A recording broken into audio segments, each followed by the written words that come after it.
Hello दोस्तों, welcome to rose wealth club. अगर आपने हमारे चैनल को सब्सक्राइब किया है तो कंग्रेचुलेशंस, आप भी लाइफ में ग्रोथ चाहते हैं। आज हम बात करेंगे the magic of thinking big की समरी के बारे में, जिसे लिखा है डेविड जे श्वार्ट्ज ने। आज हम सीखेंगे कि कैसे हम बड़ी सोच से अपनी लाइफ में अपने गोल्स को पूरा कर सकते हैं। तो चलिए शुरू करते हैं आज की book summary. Believe you can succeed and you will. सफलता यानी बहुत सी अमेजिंग और अच्छी चीजें। सफलता का मतलब है अमीरी, शानदार घर, मजेदार वेकेशंस, ट्रैवल, आज़ादी और जीतना आदि। हर इंसान सफलता चाहता है। हर इंसान चाहता है उसे अपनी लाइफ में हर चीज मिले। कोई भी सेकंड क्लास नहीं दिखना चाहता। अगर आप में विश्वास है तो आप पहाड़ को भी हिला सकते हो। विश्वास इस तरह काम करता है, मुझे विश्वास है कि मैं यह काम कर सकता हूँ वाला एटीट्यूड हमें पावर और एनर्जी देता है, जिसके सहारे हम वह काम कर पाते हैं। ऑथर की मुलाकात हैरी से एक मीटिंग में हुई। हैरी ऑथर के पास आकर बोला, मुझे आपकी बातें पसंद आई, मैं आपके साथ अपना एक्सपीरियंस शेयर करना चाहता हूँ। मेरा एक अनुभव है, उसने शुरू किया। आज से 5 साल पहले मैं भी औरों की तरह था। मेरी कमाई भी बहुत कम थी। हमारा घर छोटा था। हमारे पास अपनी मनचाही चीजों को खरीदने के लिए पैसे नहीं रहते थे। मेरी वाइफ इस बात की शिकायत नहीं करती थी, लेकिन उसके चेहरे पर साफ लिखा था कि उसने किस्मत के सामने हार मान ली है। ये देखकर मुझे बहुत बुरा लगता था, लेकिन आज सब कुछ बदल गया है। उसने कहा, आज हम बड़े घर में रहते हैं। आज हमें इस बात की चिंता नहीं है कि हम अपने बच्चों को अच्छे कॉलेज में भेज पाएंगे या नहीं। अगले महीने हम वेकेशन के लिए यूरोप जा रहे हैं। हम सच में जिंदगी का आनंद ले रहे हैं। कुछ साल पहले मैं एक कंपनी में इंटरव्यू देने के लिए दूसरी सिटी गया। शाम को डिनर के बाद मैं होटल के कमरे में बैठा था। मैंने खुद से पूछा, आखिर क्यों मैं एक असफल इंसान की तरह मिडिल क्लास के दलदल में फंसा हुआ हूँ। उसके बाद मैंने कागज पर अपने से ज्यादा सफल 5 लोगों के नाम लिखे, जिन्हें मैं बचपन से जानता था, जिनकी इनकम और लाइफस्टाइल मुझसे बहुत अच्छा था। मैंने खुद से पूछा, मेरे इन दोस्तों में ऐसा क्या था जो मुझ में नहीं था। मैंने देखा वह सभी भी मेरी तरह ही हैं। यह सब सोचते हुए सुबह के 4 बज गए थे। लाइफ में पहली बार मैं अपनी कमजोरी को देख पाया था। मैं हमेशा से यह सोचता था कि मैं अपनी लाइफ में कुछ नहीं कर सकता। तब मुझे समझ में आ गया था, जब तक मैं खुद में विश्वास नहीं करूंगा, तब तक कोई दूसरा भी मुझ पर विश्वास नहीं करेगा। अगली सुबह भी मुझ में वही कॉन्फिडेंस था। मैं इंटरव्यू में सिलेक्ट हो गया था। 2 साल में ही मैंने कंपनी के लिए काफी बिजनेस लाया। फिर कुछ समय बाद मंदी का दौर आया। मैंने इस समय भी सबसे ज्यादा सेल्स की। इसके बाद मेरी सैलरी भी काफी बढ़ गई और मुझे कंपनी ने शेयर्स भी दिए। इस तरह हैरी ने अपनी पूरी जिंदगी ही बदल दी। आप भी सक्सेसफुल लोगों में से एक हो सकते हो, क्योंकि अगर ऐसा नहीं होता तो आप इस बुक समरी को सुनने के बजाय अपने कीमती समय को और लोगों की तरह गॉसिप करने में बर्बाद कर रहे होते। Build confidence and destroy fear. Second world war में नेवी ने डिसाइड किया कि नेवी के सभी सोल्जर को स्विमिंग आनी चाहिए। इसके पीछे यह विचार था कि तैरना आने से किसी डूबते इंसान की जान बचाई जा सकती है। जिन लोगों को स्विमिंग नहीं आती थी, उन्हें स्विमिंग की क्लासेस दी गई। उस समय काफी सोल्जर कुछ फीट गहरे पानी में कूदने से घबरा रहे थे। इन लोगों को 6 फीट ऊंचे स्टैंड से पानी में जंप करना था। वहां पर ट्रेनर भी थे और जान का कोई जोखिम नहीं था। फिर भी कुछ लोग बुरी तरह डरे थे। कुछ सोल्जर को धक्का दिया गया और इसका परिणाम यह हुआ कि पानी से उनका डर हमेशा के लिए दूर हो गया। सबसे पहले हमें अपने डर की वजह का पता लगाना होगा। कई लोगों को एग्जाम में फेल हो जाने का डर लगता है। इसका इलाज है हमें चिंता में समय गंवाने के बजाय अपने टाइम को स्टडी में लगाना होगा। काफी लोग इस बात से भी डरे रहते हैं कि दूसरे लोग क्या सोचेंगे या क्या कहेंगे। इसका इलाज है, पहले आप ये डिसाइड कर लें कि आप जो करना चाहते हैं वो सही है, फिर उस काम को कर दें। किसी भी व्यक्ति ने बिना आलोचना के कोई इंपॉर्टेंट काम कभी नहीं किया है। ऑथर कहते हैं, कुछ महीने पहले एक होटल में मैंने सीखा कि इस तरह के लोगों का सामना किस तरह से किया जा सकता है। शाम के 5 बजे थे। होटल में गेस्ट का रजिस्ट्रेशन किया जा रहा था। मेरे सामने वाले आदमी ने क्लर्क को अपना नाम बताया। क्लर्क ने कहा, आपके लिए एक बढ़िया सिंगल रूम बुक किया हुआ है। Single room? आदमी गुस्से से चिल्लाया, मैंने तो डबल रूम का ऑर्डर दिया था। क्लर्क ने पोलाइटली जवाब दिया, मैं देख लेता हूं सर। उसने अपनी फाइल निकाली और कहा, माफ कीजिए सर, इसमें सिंगल रूम की बुकिंग है। फिर उसने क्लर्क से कहा, तुम जानते हो मैं कौन हूँ, मैं तुम्हें देख लूंगा, मैं तुम्हें यहाँ नहीं रहने दूंगा। इसके बाद गुस्से में वह होटल से बाहर चला गया। मैं उस समय हैरान हुआ जब उसने मेरा वेलकम बड़े प्यार से किया। मैंने उससे कहा, मुझे आपका तरीका पसंद आया। क्लर्क ने कहा, मैं इस तरह के आदमी पर गुस्सा नहीं हो सकता। वह मुझ पर गुस्सा नहीं हो रहा था, मैं तो सिर्फ बलि का बकरा था। शायद उस बेचारे को अपनी लाइफ से कोई प्रॉब्लम होगी या बिजनेस में कोई प्रॉब्लम होगी। मैं वह आदमी था जिस पर वह गुस्सा निकाल सकता था। अंदर से शायद वह भला आदमी होगा। ज्यादातर लोग होते हैं। ऑथर कहते हैं, लिफ्ट की तरफ जाते हुए मैं उसके शब्दों को दोहरा रहा था। अंदर से शायद वो भला आदमी होगा, ज्यादातर लोग होते हैं। जब आप भी ऐसी सिचुएशन में हो तो इन 2 सेंटेंस को याद कर लें। अपने गुस्से पर कंट्रोल करें। ऐसी स्थिति में जीतने का यही तरीका होता। How to think big. हाल ही में मैंने एक बड़ी कंपनी के हायरिंग मैनेजर से बात की। यह मैनेजर हर साल 4 महीने कॉलेज में जाकर स्टूडेंट को जॉब के लिए सिलेक्ट करती थी। उसकी बातों से लगा जैसे वह स्टूडेंट के बिहेवियर से निराश थी। मैं हर दिन 10 से 12 ऐसे कॉलेज स्टूडेंट का इंटरव्यू लेती हूँ जो हमारे साथ काम करना चाहते हैं। हम इंटरव्यू में जिस बात पर सबसे ज्यादा ध्यान देते हैं वह होता है उनका मोटिवेशन। हम यह जानना चाहते हैं कि क्या यह आदमी कुछ साल बाद हमारे लिए बड़े प्रोजेक्ट कर सकता है, क्या ये हमारे ऑफिस को संभाल सकता है।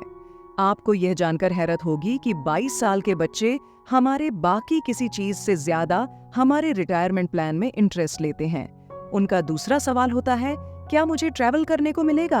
अब आप ही बताएं, हम इस तरह के लोगों को अपनी कंपनी में सिलेक्ट करने का रिस्क क्यों लें? अब अगर इतने सारे लोगों की सोच इतनी छोटी है तो इसका मतलब ये हुआ कि अगर आप बड़ा सोचते हो तो आपके सामने कम कंपटीशन है और आपके लिए एक बहुत बड़े करियर का रास्ता खुला हुआ है। रोहन रिया के साथ डेटिंग पर जाना चाहता है, परंतु वो रिया से नहीं पूछता क्योंकि उसे लगता है कि वह तैयार नहीं होगी।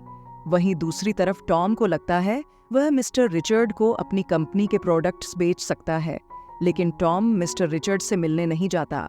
उसे लगता है कि मिस्टर रिचर्ड जैसे बड़े आदमी उसे नहीं मिलेंगे।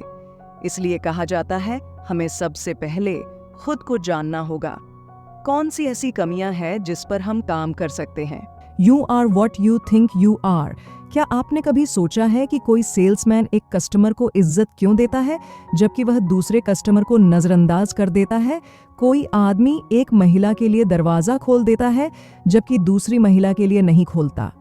अब आप अपने चारों तरफ देखें, आप पाएंगे कि कुछ लोगों को अहमियत और तारीफ मिलती है जबकि बाकी लोगों को यह सब चीजें नहीं मिलती। जिन लोगों को सबसे ज्यादा सम्मान मिलता है वह सबसे ज्यादा सफल भी होते हैं। सोच के कारण ही ऐसा होता है। दूसरे लोग हम में वही देखते हैं जो हम अपने आप में देखते हैं। हमें उसी तरह से ट्रीट किया जाता है जिसके काबिल हम खुद को समझते हैं। हर दिन अपना उत्साह बढ़ाए। कुछ महीने पहले एक ऑटोमोबाइल सेल्समैन ने मुझे सफलता दिलाने वाली टेक्निक के बारे में बताया। हमारे काम का बड़ा हिस्सा है टेलीफोन करना, सेल्समैन ने बताया, जिसमें हम 2 घंटे तक कस्टमर को फोन करके डेमो के लिए अपॉइंटमेंट लेते हैं। मुझे कई सालों से यही सबसे ज्यादा मुश्किल आती थी। ज्यादातर बार सामने वाला आदमी कहता था, सॉरी मुझे इसमें कोई इंटरेस्ट नहीं है, और इसके बाद फोन काट देता था। हर मंडे की सुबह हमारे सेल्स मैनेजर एक मीटिंग लेते थे। इससे मैं काफी मोटिवेट होता था और उस दिन मैं हफ्ते के किसी और दिन के मुकाबले ज्यादा क्लाइंट्स को कन्विंस करने में कामयाब होता था। लेकिन मेरी प्रॉब्लम ये थी, मेरा मंडे का मोटिवेशन ट्यूसडे तक खत्म हो जाता था और बाकी दिन मेरी परफॉर्मेंस निराशाजनक ही रहती थी। तभी मेरे दिमाग में ख्याल आया, अगर मेरा सेल्स मैनेजर मुझे मोटिवेट कर सकता है तो मैं अपने आप को मोटिवेट क्यों नहीं कर सकता। उस दिन मैंने डिसाइड किया मैं कोशिश करके देखूंगा। मैंने खुद से कहा, मैं एक अच्छा कार सेल्समैन हूँ और मैं बेस्ट सेल्समैन बनने जा रहा हूँ, और मैं जिन लोगों को फोन कर रहा हूँ उन्हें इन कारों की जरूरत है और मैं इन्हें बेचने जा रहा हूँ। शुरुआत से ही यह टेक्निक सफल हुई।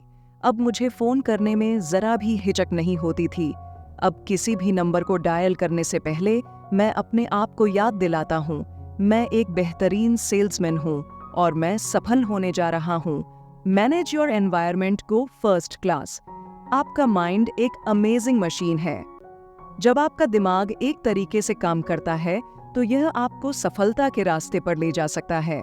करोड़ों लोग अपनी खाने की आदतों पर ध्यान रखते हैं, हमारा शरीर वैसा ही बनता है जैसा भोजन शरीर को खिलाया जाता है।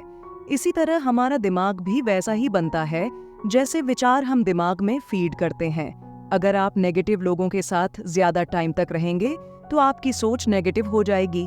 अगर हम पॉजिटिव लोगों के साथ रहेंगे तो हम भी हमेशा पॉजिटिव सोच रखेंगे। मान लीजिए आप अपने दोस्तों से यह कहें, किसी न किसी दिन मैं अपनी कंपनी का वाइस प्रेसिडेंट बनकर दिखाऊंगा। ये सुनकर उनका रिएक्शन क्या होगा? आपके दोस्त शायद यह सोचेंगे कि आप मजाक कर रहे हैं। अगर उन्हें यकीन आ जाए कि आप सीरियस हैं तो शायद वे कहेंगे ये कभी नहीं हो सकता, और आपकी पीठ के पीछे वे आपको पागल कहेंगे। अब मान लें कि आप अपनी कंपनी के प्रेसिडेंट से ये बात इतनी गंभीरता से कहते हैं, उसका रिएक्शन क्या होगा? चाहे जो हो, एक बात तो पक्की है, वह हंसेगा नहीं। मान लें आप एवरेज लोगों से ये कहें कि आप 1 करोड़ का घर खरीदना चाहते हैं तो वह आप पर हंस सकते हैं, क्योंकि उन्हें लगेगा कि यह इम्पॉसिबल है। लेकिन अगर आप अपना प्लान किसी ऐसे इंसान को बताएं जो 1 करोड़ के घर में रह रहा हो, तो उसे आश्चर्य नहीं होगा। वह जानता है कि यह इम्पॉसिबल नहीं है, क्योंकि वह ऐसा कर चुका है। याद रखें, जो लोग आपको बताते हैं कि इस काम को किया नहीं जा सकता, उन्होंने अपनी लाइफ में कुछ भी हासिल नहीं किया होता है। आपको नेगेटिव सलाह को केवल चुनौती की तरह एक्सेप्ट करना है और आपको उस काम को करके दिखाना है। Get the action habit. Her field के लीडर इस बात पर सहमत है कि ऊंची पोस्ट के लिए योग्य व्यक्ति नहीं मिलते। हर बड़े काम में, चाहे वह बिजनेस चलाना हो या जॉब में, आपको एक ऐसे इंसान की जरूरत पड़ती है जो न सिर्फ सोचता हो बल्कि काम भी करता हो। जब भी किसी टॉप की पोजीशन के लिए कैंडिडेट को सिलेक्ट करना हो तो मैनेजर इस तरह के सवाल पूछते हैं। क्या वह काम कर पाएगा? क्या वह खुद ही काम में जुटा रहेगा या उसे बार बार याद दिलाना पड़ेगा? इन सारे सवालों का गोल एक ही है, ये पता लगाना कि क्या वह इंसान काम का है। जब आप सफल और असफल दोनों तरह के लोगों को स्टडी करते हैं तो आप पाएंगे सफल लोग काम करने वाले होते हैं। वे जिस काम को शुरू करते हैं उसे पूरा करते हैं, जबकि असफल लोग निठल्ले होते हैं। वे काम को हमेशा कल पर टालते रहते हैं। चलिए एक एग्जाम्पल से देखते हैं। केविन इसी तरह का एक एग्जाम्पल है जो हमें बताता है कि अगर कोई काम शुरू करने से पहले परफेक्ट सिचुएशन का इंतजार करता है तो उसका रिजल्ट क्या होता है।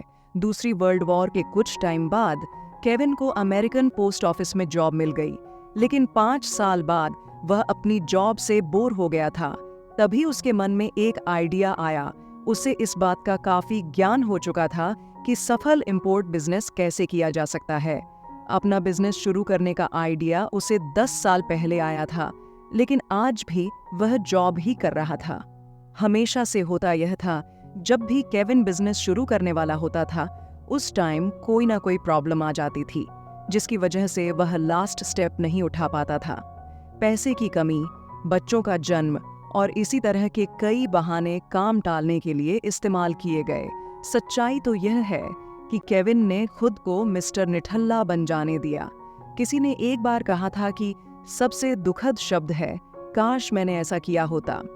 हर दिन आप किसी न किसी को यह बात करते सुनते होंगे, काम करके डर का इलाज करें और कॉन्फिडेंस हासिल करें। ये था हमारा आज का वीडियो। कैसे लगा आपको? कमेंट में जरूर बताएं। अगर आपने अभी तक हमारे चैनल को सब्सक्राइब नहीं किया है तो अभी कर लें। मिलते हैं अगली वीडियो में, तब तक के लिए bye bye and take care दोस्तों।